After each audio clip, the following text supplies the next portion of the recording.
Recording in progress. Yeah. All right. So this is the Village of Cottage Grove Library Board meeting on Wednesday, December 18th at 6 p.m. It is 6:01 actually. So this is the call to order. We are in person at Village Hall and also hybrid on Zoom. We do have a quorum and the agenda was properly posted. So this is the public's opportunity to speak.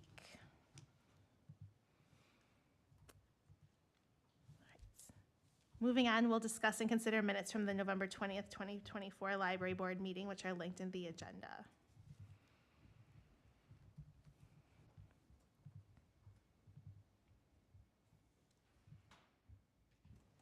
Move to approve the minutes? Second. All right, there's a motion by JP and a second by Megan. Is there any other discussion? Otherwise, all in favor? Aye. Aye. Opposed? Abstain? Motion carries. We have no presentations to the library board. We have no old business. So we're under new business, which is discuss and consider updates to the mission and vision statements moving forward for 2025. Our mission and vision statements are on the websites, the village website under the library board, I believe under documents and policies. And if it's helpful, I can bring that up and show it on the screen.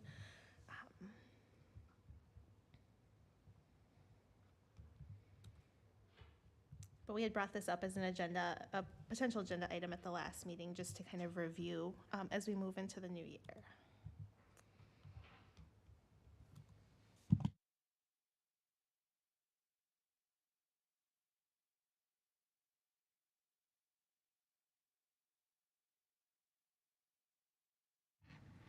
Yes, Cindy, I think it might be worthwhile bringing it up on the screen.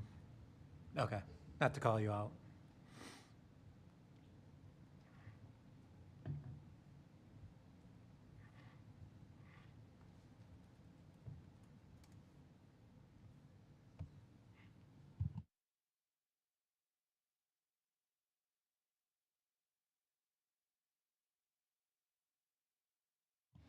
All right, so here we'll see our 2023-24 mission vision statements, 2 paragraphs, which is the under new business 7A, was to look at those two.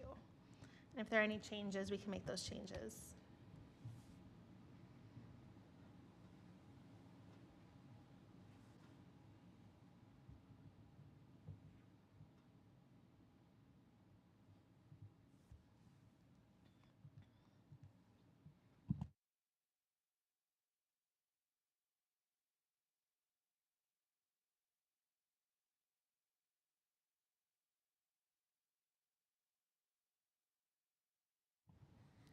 I don't believe there's any changes that are needed on this, even considering the recent revelations about the potential library. Still not set in stones. The village board still needs to take some final actions in there. Such, our primary mission is still the programming, which kind of is covered in that first part there. So I don't think anything needs to be changed about the mission vision statement. So we probably don't have to take action on it then. I don't think so. I mean, I don't see anything that needs to be changed either. I think the first paragraph deals with the immediate goals. The second paragraph is the long-term vision, Right. unless there's something that we wanted to add, but I don't see anything that it's missing, and we haven't changed anything, Right. so. I mean, the one change is saying, hey, this is what our current one is, because you do have the year, Yep. 23, 24, so assuming, well, there's 2 things. I would say, one, why limit it per year? So we can just say, this is our mission vision statement for the library board. That way, if nothing changes, we don't have to constantly come back and make those updates. Okay. We do want to bring it. We have discussed previously that we want to at least revisit it, but we can strike the years from the title. Sound like a plan? Okay, so then I will officially make the motion to edit the mission and vision statement to strike the years from the title. Is there a second? Second. All right, motion by JP, second by Megan. Any more discussion? All those in favor? Oh, sorry. Aye. Opposed? Abstain? Motion carries. I suppose we can have the same conversation then for 7B is discuss and consider updates to the 2025 programming mission statements. mission, vision statements. And I'll, also, Tracy, you're welcome to join in this conversation since this is your primary role.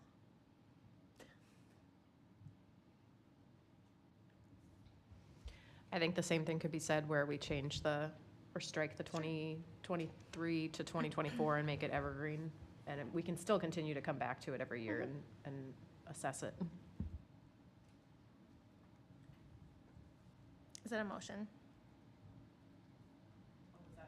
Is that your? I'm sorry, was that the discuss and consider part, or we Sure. You can make a motion. I would motion that we strike 2023 to 2024 in the section title. Seconded. All right, it's motion by Megan, second by Eric. Any more discussion? All those in favor? Aye. Aye. Opposed? Abstain? Motion carries. Then we have discuss and consider an MOU from McFarland. So if you open up the agenda that was resent out today, there is an MOU, and I'll pull it up as well. From McFarland, it is the same MOU as we had last year, and this is for, specifically for Friday morning programming.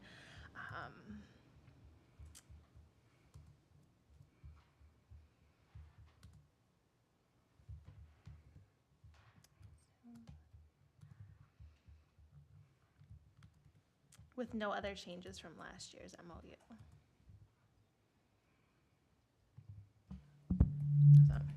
Just so everybody's aware, it will likely be, so Miss Heather is the librarian, the youth services librarian at McFarland, and she's been doing these both of these programs. She will likely be handing over the story time to her assistant, who did story time a few weeks ago, and she was fantastic. And then Miss Heather will continue to do Zoom Beanie, so we'll have 2 different librarians there. Question, should it say December 18th, 2024? Oh. Sorry. Don't be sorry, that was a good catch. I don't usually catch that one, but there's also, in the second paragraph, the cost for each story time is $100 and programs must, we're missing the word be, free of charge, if we're getting nitpicky. Well, thank you for those changes. There's a missing period in the programming mission statement. Can you use the mic and restate that? In the, Do we need to? Yes, you do. So in the programming mission statement, there's a missing period in the 3rd line. For the Cottage Grove community, period. New sentence, the Village of Cottage Grove Library Board. Oh, we already.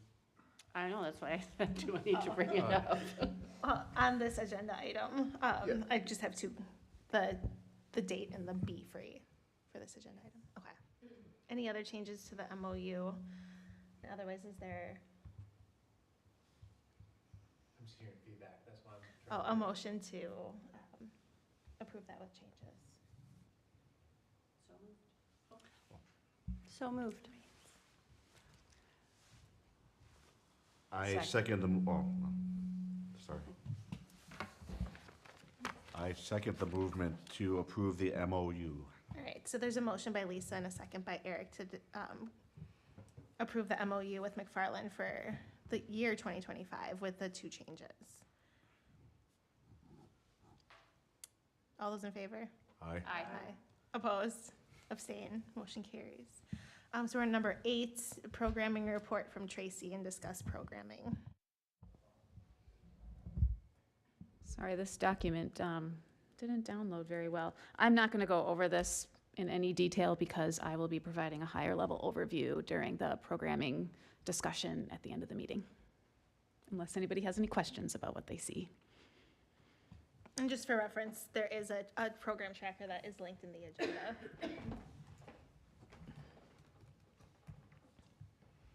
All right, we then are moving to number 9, which is the consideration and approval of vouchers, there's 3 links in the agenda.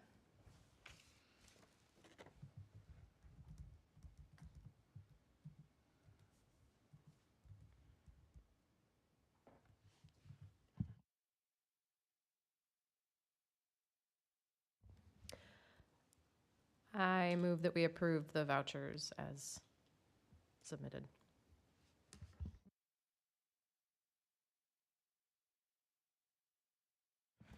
Seconded. Okay, there's a motion by Megan and a second by Eric. Any more discussion? All those in favor? Aye. Aye. Opposed, abstain. Motion carries. Committee reports, facilities subcommittee report, we did not meet this month, so there is no report, but the minutes and agenda from November, which we had discussed at our last meeting, are also linked in the agenda. So the library board president's report, number 11, just an update on the library due diligence efforts. The village board continues to discuss at its meetings, and, you know, anyone interested in those discussions can watch the available recordings on YouTube. The architect and its engineering consultants had presented that data on this past Monday. In addition, the finance director gave a report with a financial management plan for the library board, library operations. And the village board is moving, directed staff to develop a referendum question, and so that work will be ongoing, and it'll likely take several weeks to get that pulled together, and then have it cross-checked by the state, and then for village board approval in January at some point. There is a library project page, which is available on under the village developments, or village projects. It's the in village general. projects page, and so it's the Under library. library project. Yeah, so it's a So, subpage of that. Yes. And so Miller Communications has started putting together an FAQ, and they are directing all of that work. In terms of updates from the Sweeney Group, there have been some leadership committees that have formed, not committees, work groups, I guess, or teams of individuals that are involved in the capital campaign. Nothing has formally kicked off because we are still kind of working on some documents and legals, running through some of, editing some of the documents. We hope to have all of those completed by the first week in January, so that some of the more formal conversations can start to take place. We do have, I talked a little bit about goals for the capital campaign, a minimum goal of $1 million, obviously. Would like to raise a lot more. And then I did submit the Wisconsin Economic Development grant. I can't remember if that was last week or the week before. It's all kind of blurring together, but I did successfully submit it, and they did approve it with, and had mentioned that there's potential for additional opportunities. They could put together some kind of project grants over the course of the year. And I think that, and I know if I'm missing anything, JP, you were at the meeting on Monday, and I don't know if you want to jump in with anything that maybe I've missed reporting on. No, I would say, well, I guess the one thing that might be useful for this group to be aware of is that I took a moment with the work with Cindy to take the financial management plan and put it into some spreadsheets, because I am a data nerd like that and trying to understand how it all works out. So that is something that, again, was just copying and pasting in there and trying for me to understand. So if you want to see it in spreadsheet form, that was also brought up at the village board meeting. We can share that with you as well.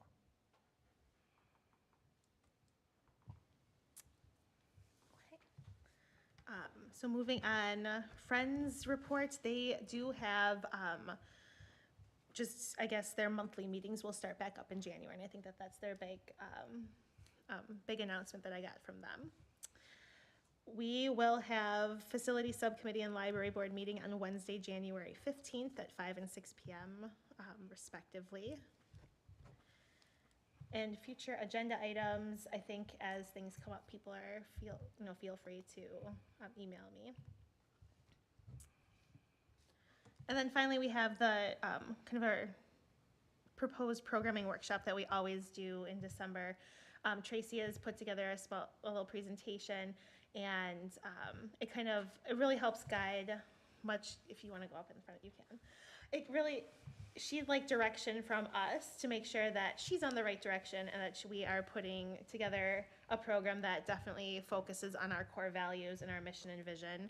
And she does spend, we tend to have lighter months in January and May because we spend so much time planning for the upcoming months of programs. And so this really will help her over the next 2 weeks to guide where the efforts need to be for programming. And there is in the agenda that is posted online the presentation on there.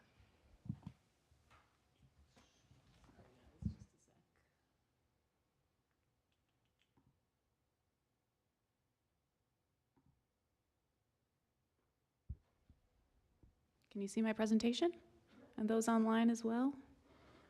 Okay, so as Cindy mentioned, this is the opportunity for you guys to provide me with a little bit of direction. But first, I think it's important for me to provide a high-level overview of what we accomplished this year and what some of our numbers looked like. So on a high-level overview, we hosted 115 library programs. You'll see on the right-hand side of the screen, there's a breakdown. Can you see that okay? The numbers are small.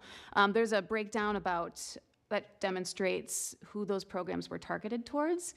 You'll see that toddlers and preschoolers programs are higher because there's definitely more of a need for that in Cottage Grove. I think that number is also higher because of our bi-weekly story times that we do with McFarland as well. Family and, so I'm just gonna move something on my screen. Family and elementary, there's a lot of overlap between those two categories. Some of them, they could probably all fall under family or all fall under elementary, but I just kind of divided those up as best as I can. Teens, obviously, as you probably expected, make up a small share of the pie, and adults are at about 19% of our programs. We used 23 different venues in Cottage Grove. This was pretty consistent with last year's numbers. And in total, as of today, we have had 3,670 attendees at our programs. Any questions about those numbers? I'd say just the categories are mostly driven by DPI. So there's an annual report that all libraries, brick and mortar libraries, have to submit to the Department of Public Instruction. And so we pulled a lot of those categories, and most of how we are formatting the program trackers has to do directly with that report.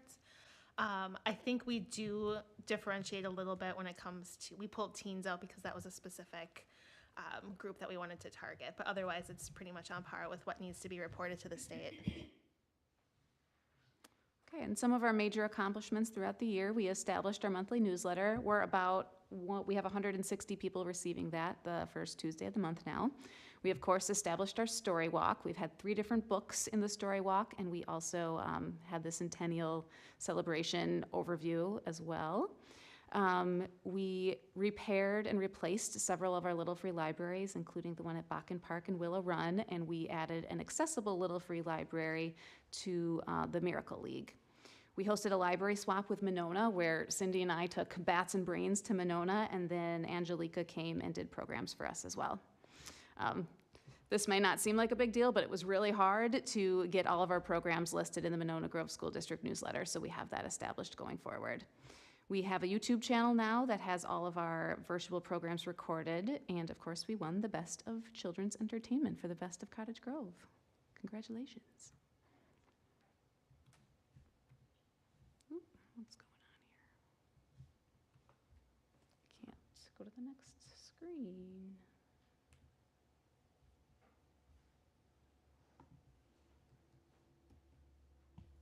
And so I'll just, while you're fiddling with that, the story walk we're planning on swapping out probably seasonally at this point. I know we had, it got installed earlier than we had anticipated because of the warm winter.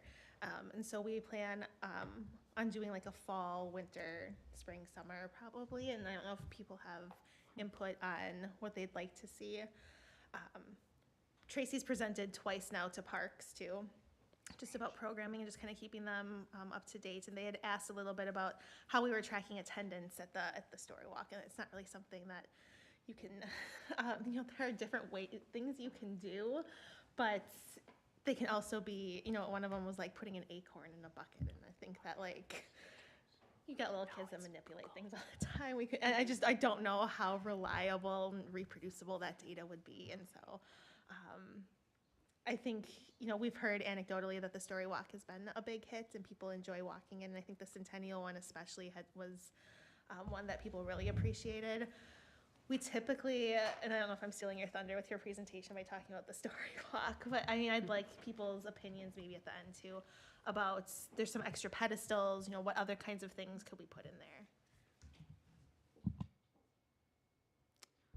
We don't know the numbers of people that use the Story Walk, but I will say I'm there often changing it and wiping off the bird poop, and people are always walking by and telling me how much they enjoy it. So anecdotally, we receive a lot of positive feedback. And we do have books purchased, probably that will last us through the next 2 years. So I've tried to find a variety of seasonal books, and I'll keep replacing those out seasonally, as Cindy mentioned. I put this together a couple months ago. I thought it would be probably good information for you guys to have, so you can see an overview of our 2024 budget and then how it was spent. So in total, the library board received $34,165 from the village's general fund. And you can note that that is 0.623% of the overall operational budget for the village of Cottage Grove.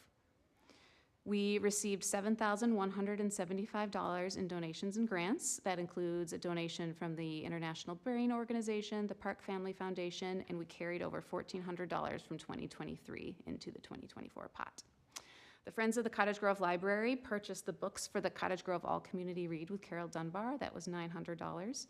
And in-kind donations totaled about $5,450. To figure out that number, I basically looked at all of the programs that we didn't pay for and assigned a dollar value to those based upon similar programs. So if we had an outside speaker, we were paying $200, and then somebody came in and did a program for free, I counted that as a $200 in-kind donation. Can I just add that any carryover is all donation funds? It's not tax levied funds. Correct. That was primarily the Park family donation and also a donation from Sarah Steele last December. Here's how we spent the money. So in total, staff wages and FICA totaled $27,321. That will probably go up slightly because I'm planning to work a few hours on the 30th and the 31st. So I anticipate maybe another $300 spent in that category.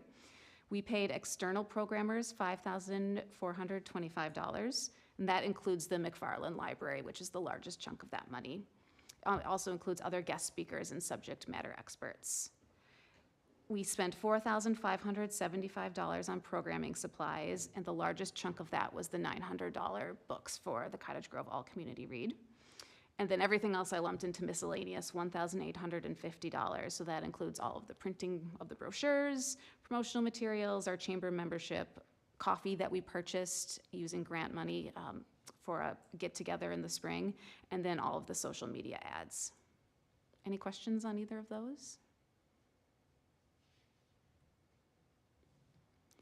So I wanted to give you guys an idea of some of the programs that had high attendance and some of the programs that had low attendance. So all of the programs listed here had at least 50 people. Some of them, including the Pride Parade, for example, had up to 300. So I'm not going to list all these, but I'll give you guys a second to look at the list.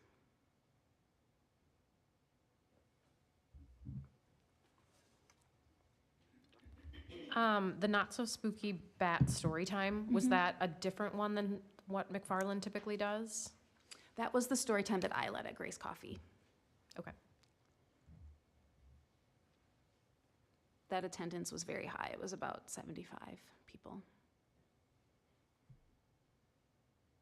We can come back to this slide later when we're brainstorming as well. Programs with low attendance. Sorry, Lisa, you were at one of the low attended programs. Are listed here. These are programs with fewer than 10 people. A few caveats though. The Distillery in the summer was quite popular. I know Allie and Eric have been at a lot of those. In the summer we had 15, maybe one with even 20 people. Last month it was just me and Sherry. Eric's gonna be there tomorrow to hold down the fort. So maybe that's more of a seasonal program. The lunch and learns, while the attendance for these particular lunch and learns were low, they are recorded and available on our YouTube channel, so they live on into perpetuity. And then just, I guess, a quick note about the Teen Writing Workshop series. That series had 5 teenagers in it. It may not seem like a lot of teenagers, but we know that if we can reach 5, that's pretty great. So I just wanted to point that one out. Any questions about the low attendance programs?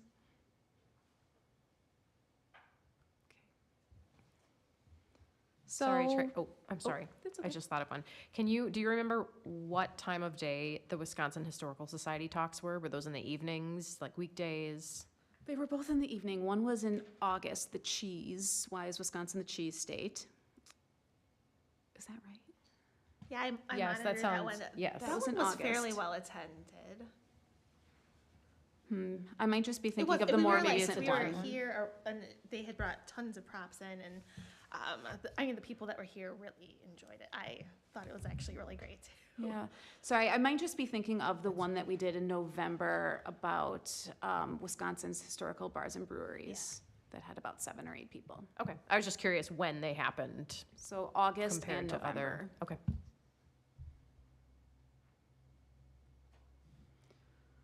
So here are some of my goals for next year and what I recommend we continue programming. So continue with some of our larger series.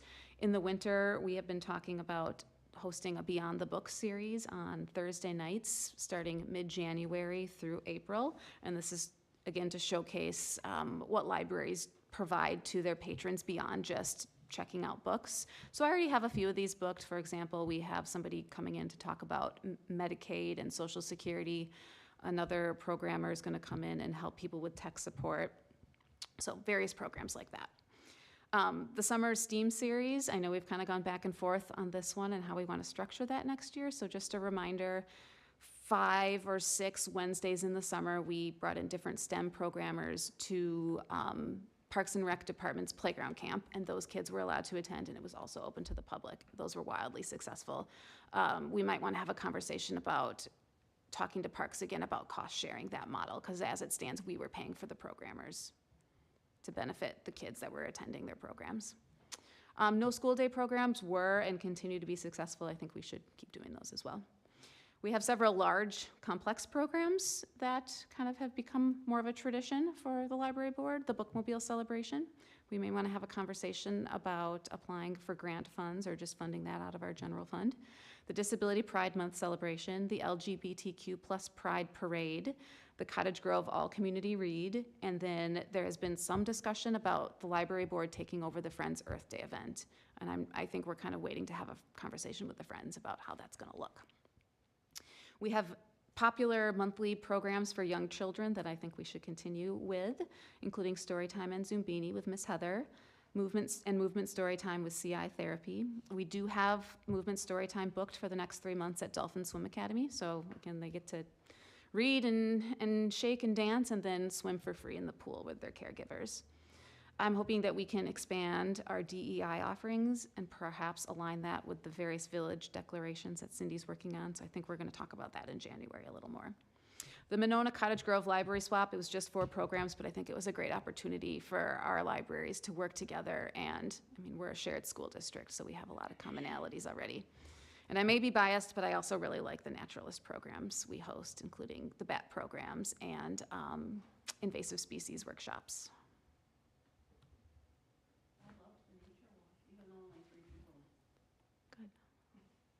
And that didn't cost us anything. She volunteered her time. So aside from my hour or 2 to organize it and create the promotional material, something like that was really no cost to us.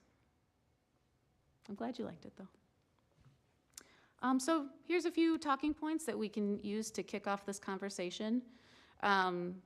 We had talked in the last few months about getting training for me so that I can lead more of the story times. I've already talked to Lucas, and he's going to do some baby training with me. And I thought, sorry, I have a typo there. I thought rather than the library board paying money for me to attend external workshops or trainings, perhaps I allocate a certain amount of hours every month or every quarter to do some job shadowing with Monona and McFarland librarians to see exactly what they're doing on a day-to-day basis, see how we can improve our programs. do we want to talk about each of these as we go, or should we, what do you think, Cindy? Let's go point by Okay. point, maybe. That sounds good. I think I'd like to see you allocate hours quarterly for some training. And I think that the Wisconsin Library Association maybe also has training. And then all of us, in just terms of training, there is in August a library board trustee training week where there's 5 hours of training that we should all be doing. But others can weigh in on.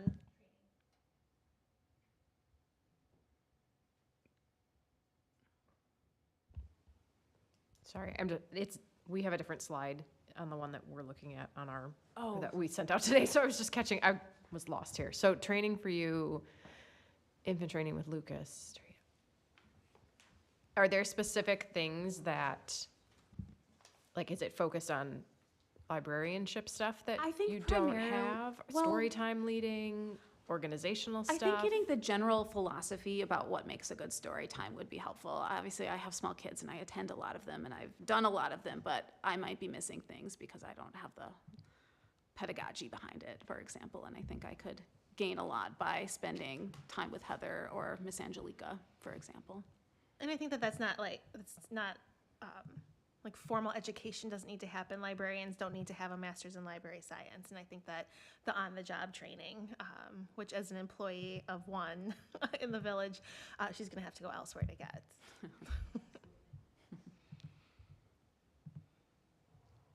I think infants are kind of their own thing. So Lucas is trained in infant massage, so that was something he was going to teach me so that I could facilitate infant massage workshops.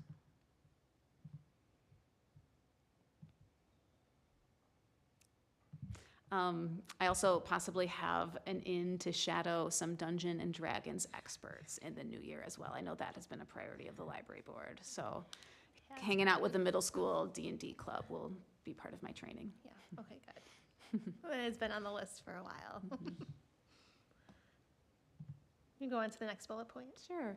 So we were a member of the American Library Association in year 1, so 2023. We decided this year to let that one go. So is that, Cindy, I don't have that the cost off the top I of think my it was- head. It was $200. pretty minimal, yeah.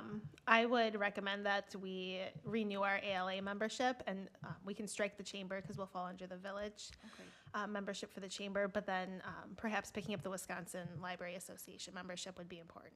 Okay.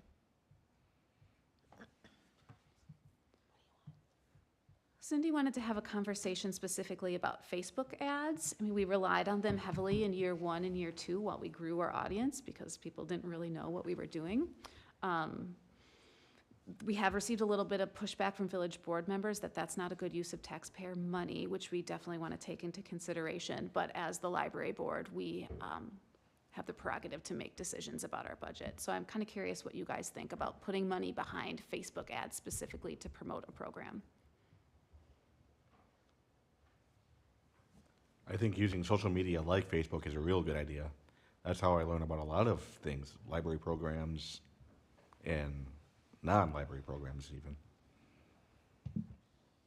Yeah, but that's different than an ad, which is a little bit broader and trying to hit different demographics, target audience. When you purchase one, you have to enter in a bunch of stuff. My thought is, I've seen your posts in the various Facebook groups within the community get a lot of interaction in there, and I think that's where you're seeing a lot of the attendance driven and the communication happening. I don't know, I guess, have we done a deeper dive in terms of the Facebook ads? Because they give us some more data in terms of people who saw it, interacted with them. Yeah, we have that for each of the events that we've sponsored. It will say how many clicks there were, how many people saw it, and how many people clicked, either that they were interested or planning to attend. So we have that data in the Facebook account that I could pull. And we do have very good engagement across most of our posts and on social media. I think I would my opinion is that we start to taper how we are using those funds. And I know it's a very small amount of the budget, and we have been very careful with it. And we do have, I was like, a good relationship where you get permission to do it and that kind of stuff. But I'd like to see it maybe go towards maybe more of like a once a month large, because I know you do like the post with all of the events coming up, or like the big ones, and like sponsoring that I think it would be appropriate, and then a way to kind of taper this down. We do have, the school newsletter that we are in, and that is actually listing the programs, and it's consistent across all schools now.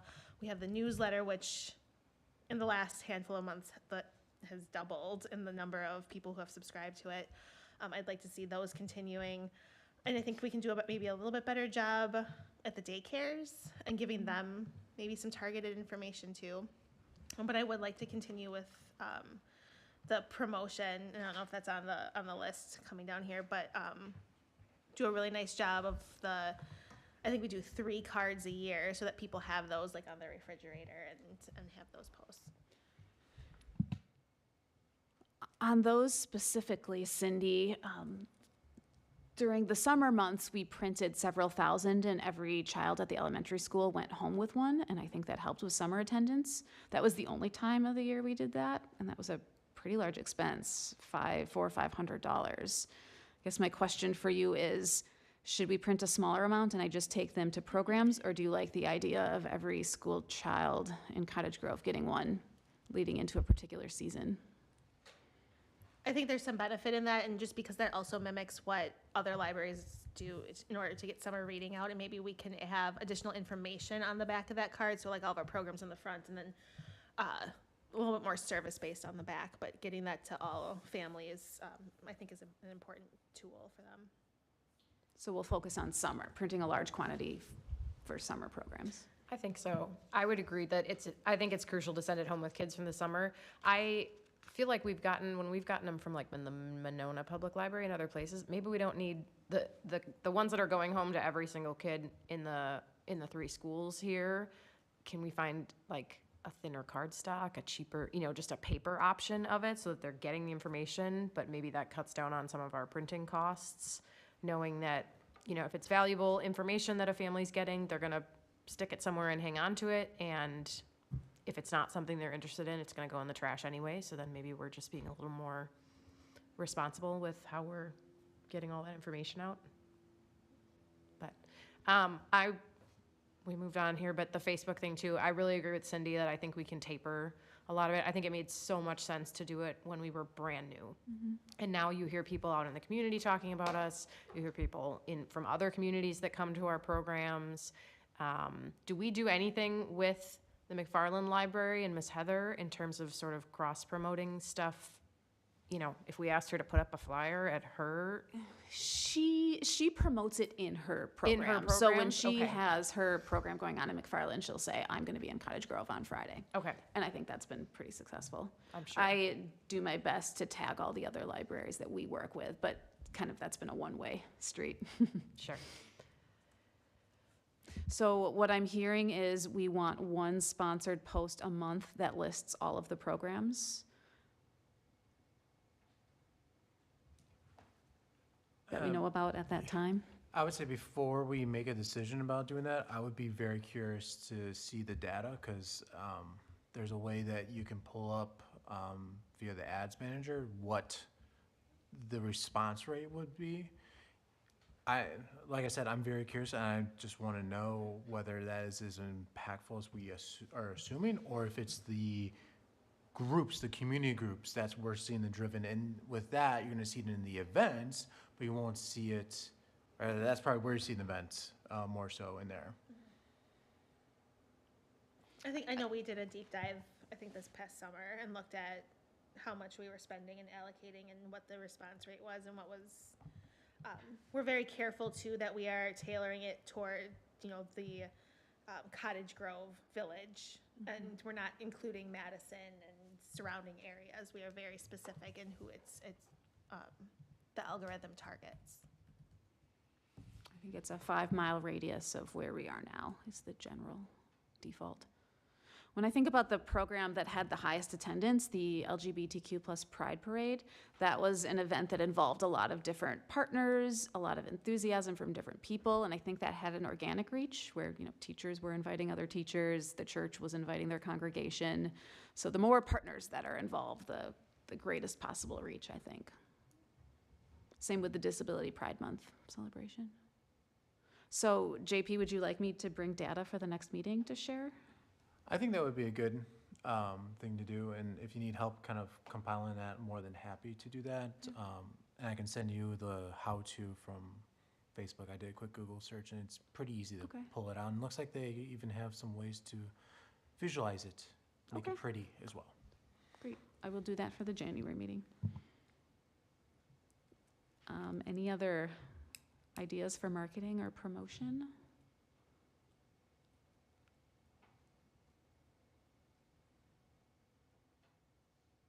No?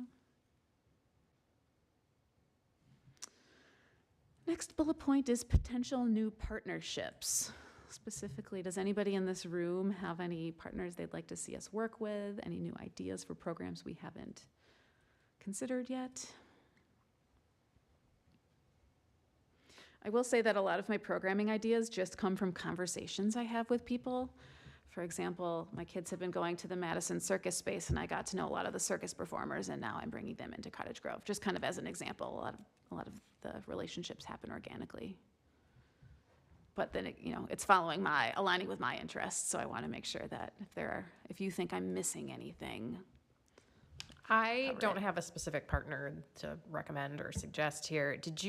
I feel like there was a survey that went out, or at least a Facebook post that was requesting ideas from the community. Did you get feedback on that? Yes, we do I don't know have if that's a few. different slide. I don't want to jump ahead, but Yeah, would you like me to pull that up? Let's see, sorry. Here it is. I'm thinking maybe if we hear some of those ideas, that might generate some other thoughts here as well, or it might click on for somebody like, oh, I actually know someone that is connected to that or something.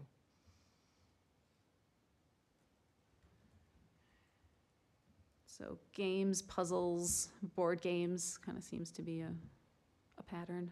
Rockets in space might be an interesting idea for STEM in the summer. Rare Disease Storytime we are doing again, that's in February.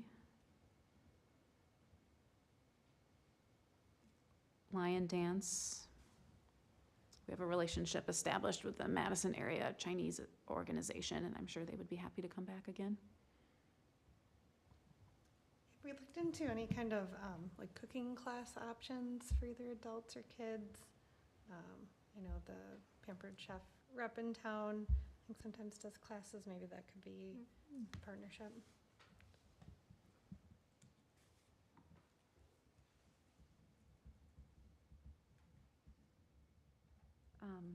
On one of the no school days, middle grade author Laura Bird is going to do a program at Grace Coffee, and she's going to work with their bakers there to bake treats. I don't think it's a how-to workshop. I think it just kind of fits along with their book theme, but that's one thing we have.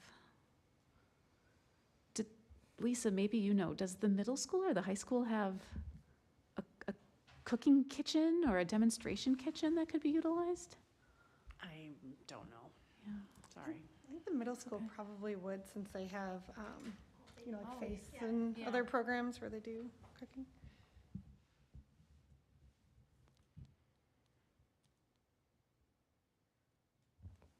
I love the author stuff. I think that brings in a lot of, I know that was not the one this year for the all community read, was a slightly lower attendance than the first year we did it, but that just seems to be, it's aimed at adults. It's such a clear link.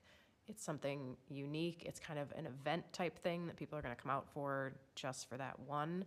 I don't have any authors in my back pocket to suggest, but I would love to see us find a way to incorporate more of those type of opportunities as our programming.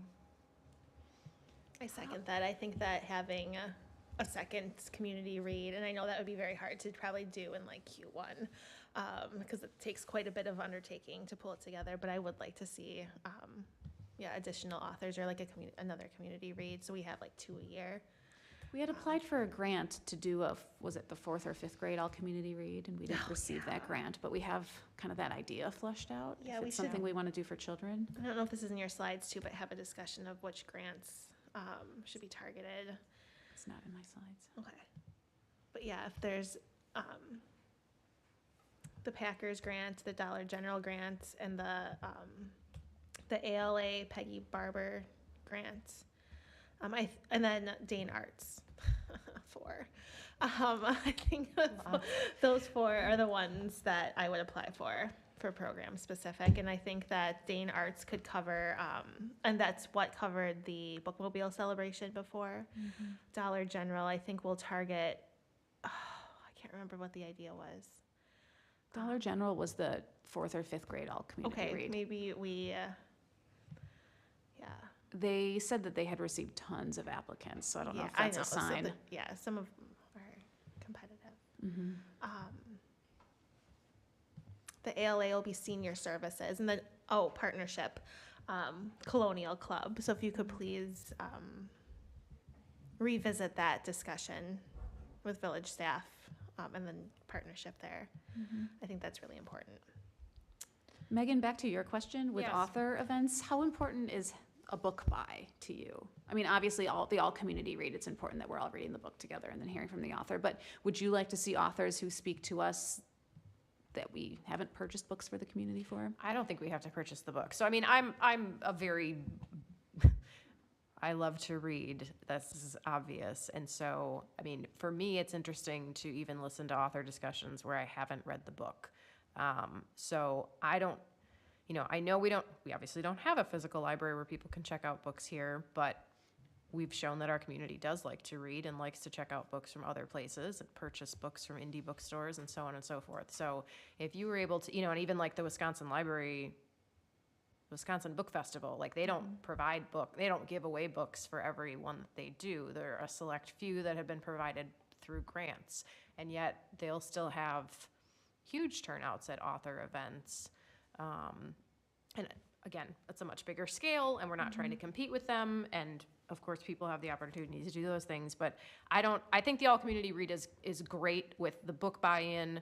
Everyone has read the book and on. But I think there's a lot to be said too for just more literacy type adult programming that might draw someone in that is, and it doesn't have to be fiction. It can be nonfiction. It could be local stuff. I mean, I'm thinking of I know we've done the Badger Historical Society talk and like the cheese one, like that's an interesting topic. And maybe it just was the summer and people were busy and doing other things. But, I feel like those kind of things would be very clearly aligned with our goals. You can cover a wide variety of topics. And if you're not talking about doing, several $100s worth of books being provided, then it's not a huge ask in terms of our budget.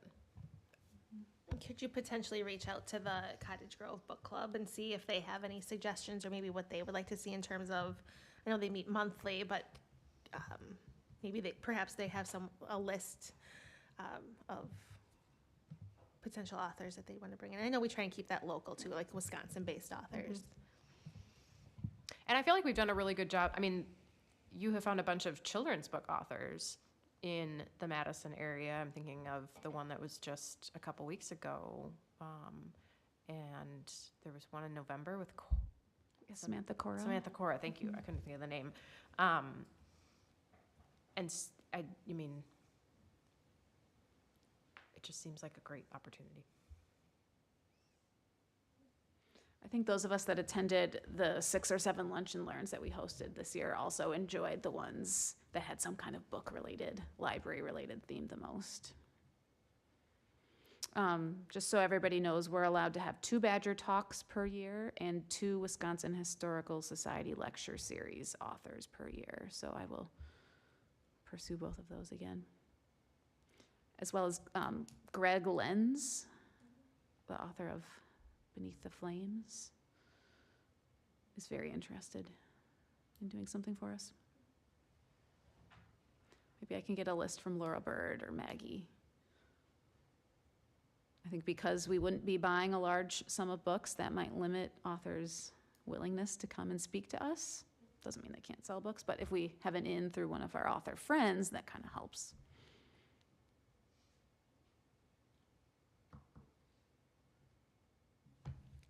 Okay. I added sign-up platforms here. I used to use Eventbrite, and that worked fine, and then they started charging for it, so I stopped using Eventbrite. So I've kind of, for programs that require registration, which is maybe 5 or less %, not many, I've been using Google Sign-up or Sign Up Genius, and both are a little clunky. They don't seem super professional for a municipal entity. Would you like me to explore possible paid options so that we seem more professional, or do you think it's okay to be using Google Forms and Sign Up Genius? How many events do you think in the year used? 5 or I mean, you're 6. talking about maybe stuff like the teddy bear sleepover with Yes. the police department, that kind of Yes. thing, which was, again, was limited to maybe 25. or Those are just 25 or space something. requirement limitations. Right. They're not. We they're have just another space, yeah. one coming up on a no-school day with jugglers, and he's going to bring in juggling balls for kids to make, so he needs to know in advance. Sure. So I was just going to use, again, Google I would Forms. just use the Google form. I think it's I fine, think and we it's- yeah. don't keep anyone's personal data. Okay, Oh, yeah, no.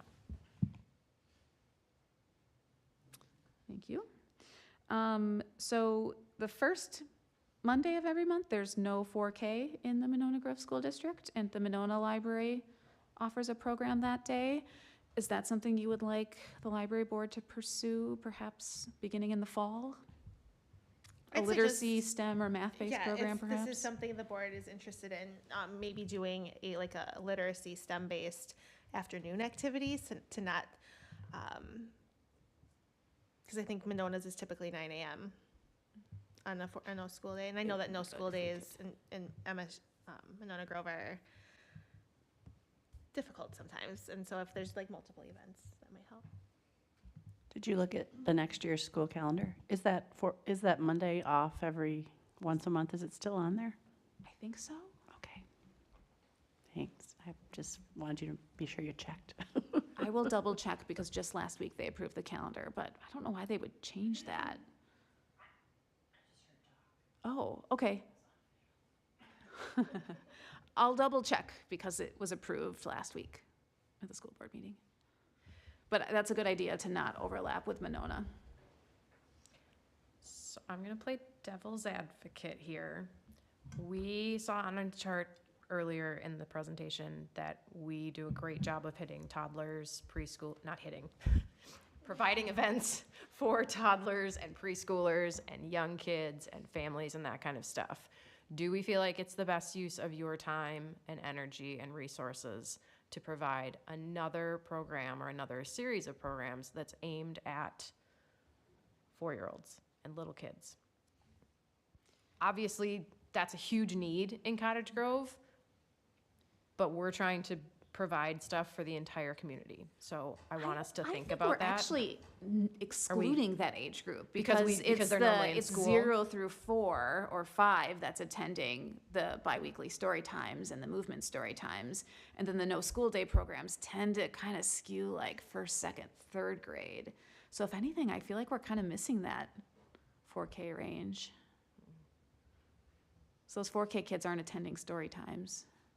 I think a lot Correct, of they're- yeah. a lot of this has been kind of trial and error too, to see what works. And I think if down there is like, create a criterion rubric, and I think that maybe we pencil something in for the fall and use the rubric to evaluate and before we decide to do it year round. Okay, so we'll kind of keep that in my back pocket for the fall. And obviously, I won't be working on that until Summer. June, Yeah. July anyway. So, but I think maybe having a conversation with Monona to make sure we're not stepping on their toes and complimenting what they're doing would be helpful. Does anybody know if Monona does theirs at schools, or are they doing them at their library? They do it at schools? No, I think it's at the library. It is? Okay. They also do, and maybe you talked to Miss Tushin, but they do like they have math night for 4K, and there's a couple other 4K specific things, but Cottage Grove kids have to drive to Monona, and I knew that was always like, also kind of like right before bedtime, and so even to have that drive back was really tough. And I wonder if there's an opportunity to Yeah, do something at night here.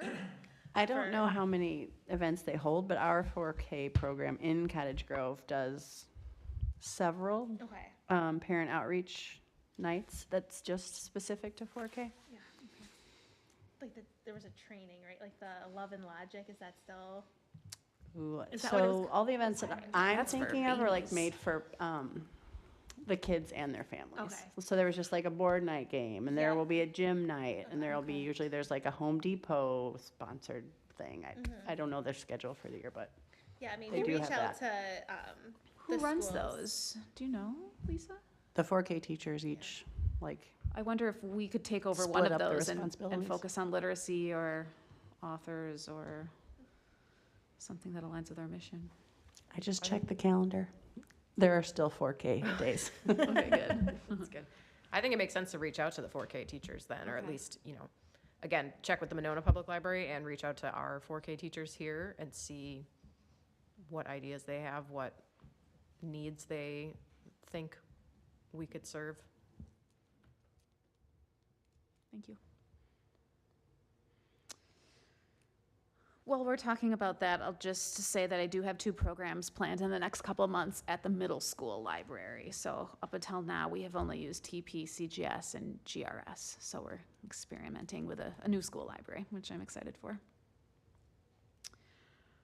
The next question's kind of a repeat. Then below that, I think this was even one of the goals that was outlined in my performance review, but to develop a criteria next year for rating programs.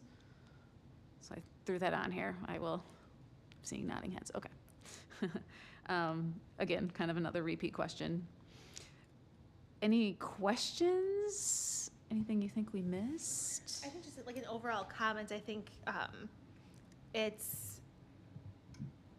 obviously good to do this and to look at our mission, vision, and our core values and make sure that we're all aligned with that. I do think, I think it makes your life a little bit easier when there's buckets or categories that we try and fit programs in. So I think the series events, the STEAM series and an author series and the Beyond the Book series, like that just makes it where we can fit programs into those. And so I really like the idea of kind of continuing with series programming. And I think it helps families and adults to anticipate the programs too. If they know that there's something kind of cool happening on Thursdays, they might stick in their brain a little bit more. Can we go back to summer STEM and how we might want to suggest working with parks? So I guess I had, not concerns, that's not the right word, but I think they're really strong programs. We had really good attendance at North Lawn Park when the playground camp was there. We had a lot of other participants come to those because it was timed with the bookmobile at North Lawn Park. And we lost that on Wednesdays when it was at Granite Ridge School. And so I think it was all playground camp with, some other attendees. So I think that just made me wonder if we should have a conversation about moving it to pair it back with the bookmobile. And I know that those were also at like 2 p.m. on a Wednesday afternoon. And so I think maybe like the later at night, like the 6 p.m. paired with the bookmobile maybe would have a broader reach and not directly target like a parks playgrounds camp. That's where I was. Yeah, so you're observations I So made. you're right that our STEM program was 2 to 3 on Wednesday afternoons, and then the bookmobile showed up at 3 or 3:15. So as we were wrapping up our program, the bookmobile was arriving. So if the bookmobile schedule remains the same, perhaps we could push ours back, have playground camp kids and bookmobile patrons. What was the original thought behind having it at North Lawn Park when we first did it the first year? Was it because playground camp was there? It was because the bookmobile was there. Because the And the bookmobile was there. bookmobile was there because playground camp was there. Okay. Playground camp moved to Granite Ridge, the bookmobile The bookmobile. followed. So So the those two bookmobile kind goes to of, Granite Ridge too. it Or sorry, did it goes last to- year for it the did first last year. year. Okay, And I'm that's assuming it will again next year. But that was, I mean, Tracy Right. Tracy's Oh, the yeah, one that Tracy led coordinated that all over. of that, Okay. and, yeah, so, I mean, I think our STEM events were set in stone, and then the bookmobile schedule was adjusted, and so maybe that just didn't overlap, this year, maybe we can, maybe try and do that. I think that would, like, appease some of my concerns. Okay. Um, I think you're right in that the playground camp kids were so full of energy and there were so many of them that they maybe intimidated some of the families that dropped in because it's kind of an intense Yes. environment to walk into. And many of your kids are there, Yes. so you can. And they're you know, really, talk I mean, and about- that's just a very different climate when you're going, as a kid, when you're going to this camp every single day and you know all the counselors and you know everything that's happening versus a family that's coming once a week, or maybe this is the first time they've come. I wonder how many too, when it was at North Lawn, were just more neighborhood, that was much more walkable for a lot of maybe younger families versus at Granite Ridge, it's less kind of obvious. I don't know if on our promo for the summer, if the bookmobile schedule was on that, and I mean, maybe that's another way to kind of advertise a little extra service too. So maybe with a little bit better marketing of the time of the bookmobile, we have more people come to. I don't know if attendance dropped at the bookmobile for summer at Granite Ridge or not. Do you want We me to can ask find John out, yeah. if he noticed a difference between 2 years ago and last year? Okay. Granted, it was the first year that happened, so I would expect it to not be as, you change a schedule and people can't adapt.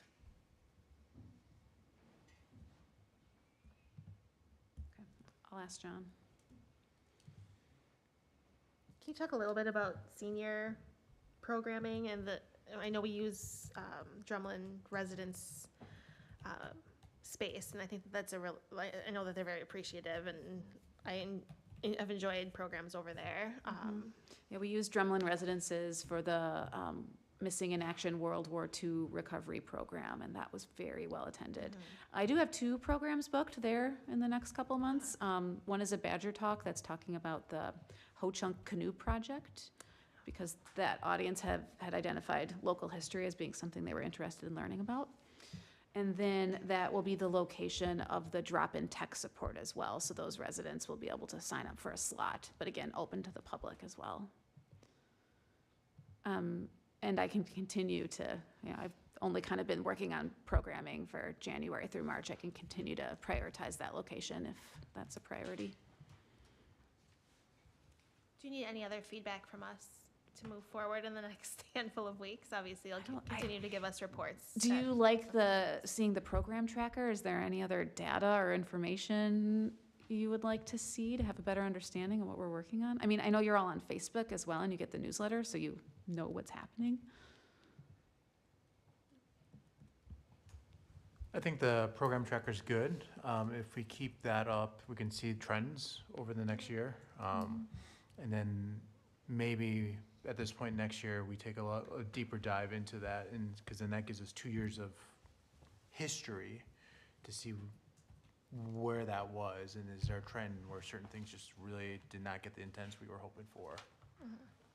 Yeah, I think it goes hand in hand. Like, I think the program tracker is great as we're planning things and as we're trying to do some kind of look back at stuff. I think the rubric or some type of, again, criteria for success to pair with that tracker is going to be the most helpful in terms of figuring out how we use our resources best. When would you like to see that rubric by?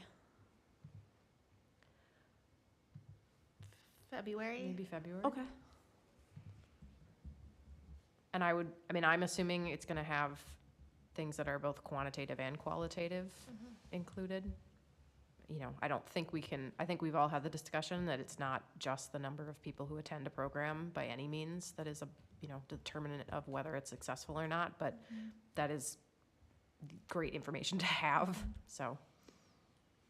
And maybe knowing like the average cost per program versus how many people it reached. Like, for example, the story walk that we just did last weekend, I was kind of disappointed with the attendance, honestly, but I think that was because it's November and families are traveling and it was outside, so maybe people didn't want to be outside in the sleeting rain, but that program cost a fair amount of money to pay the carolers and Santa. So the amount of people versus how much we spent on it might tell us that they scaled back the spending or we try something different. So I think having all that information will be helpful. Yeah, I think that's a really responsible approach. I think with the program tracker as well, and I know you do a great job of looking at, you know, the Monona Grove School District calendar and what else is happening in the community and all those kinds of things. But honestly, it would even be helpful as we look back at these kind of things, especially doing a year-round wrap-up. Like, if you notice or go through like, oh, well, this one was outside and the weather was terrible. Like, a little note on there for us, just kind of going like, yeah, there's probably nobody at the, you know, or who knows, like whatever other factors are kind of coming into play that, you know, oh, turned out there was a choir concert that we didn't know about, or there was, you know, Taylor Swift came to town unexpectedly. I don't know, whatever. But Don't I tease know, I'm not me. teasing you, but I think that kind of stuff too is more of the, you know, qualitative data that we can then make sure that we're, again, using our resources responsibly, so. All right, is there anything else? I don't think so. You Okay. all know you can always send me ideas and connections as well. It's definitely Great. welcome. So that would move to number 16.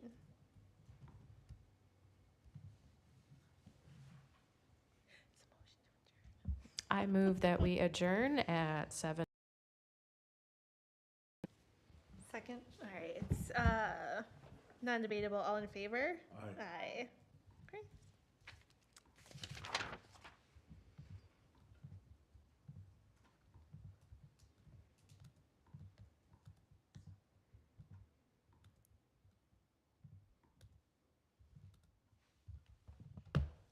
Recording stopped.